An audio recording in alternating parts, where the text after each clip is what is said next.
Shalom saudara yang dikasih Tuhan, jumpa lagi dalam Damai 2 Menit Menyiram Iman. Hadirnya seorang anak bayi dalam sebuah keluarga adalah hal yang membahagiakan dan paling ditunggu-tunggu. Tetapi lain halnya dengan Yusuf dan Maria pada saat akan melahirkan Yesus. Selain akan melahirkan dalam keadaan yang tidak nyaman, bagi Yusuf malah membawa beban tersendiri, karena bila kabar Maria akan melahirkan sebelum mereka menjadi suami istri akan berdampak buruk bagi Maria. Yusuf berencana menceraikan Maria secara diam-diam. Tetapi Allah Bapa segera bertindak agar hal itu tidak terjadi. Maka Allah mengutus malaikatnya melalui mimpi dan berkata kepada Yusuf.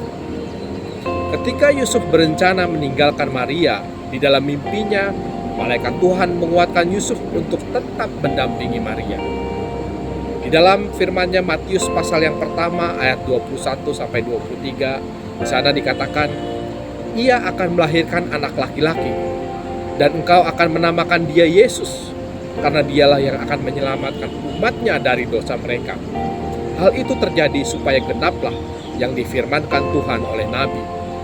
Sesungguhnya anak darah itu akan mengandung dan melahirkan seorang anak laki-laki, dan mereka akan menamakan dia Immanuel, yang berarti Allah menyertai kita. Saudara yang dikasih Tuhan, yang pertama, kehadiran Sang Juru Selamat ternyata sudah dinubuatkan oleh para nabi di dalam perjanjian lama. Mereka sangat ingin melihat sendiri Mesias hadir di tengah-tengah bangsa Israel, yang pada saat itu bangsa Israel mengalami pembuangan ke Babel. Dan kini ia sudah dan telah hadir dan melaksanakan tugasnya sebagai Mesias. Ia lahir ke dunia, menebus dosa kita di atas kayu salib, dan pada hari ketiga bangkit dari antara orang mati.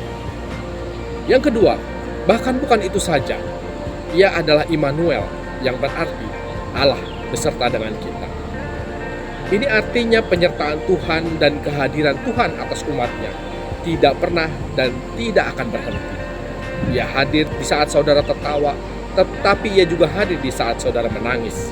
Ia hadir bukan hanya di saat kita suka, tapi dikala kita berduka, ia juga ada di samping saudara. Sebab Juru Selamat kita adalah omnipresent, Allah yang maha hadir, Allah yang hadir di setiap musim kehidupan orang-orang yang dikasihi.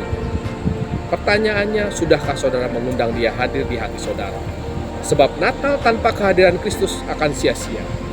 Mari kita sambut dia, Sang Juru Selamat kita, sebab dia adalah Immanuel, Allah yang beserta dengan kita. Selamat melanjutkan aktivitas. Salam damai. Tuhan Yesus memberkati.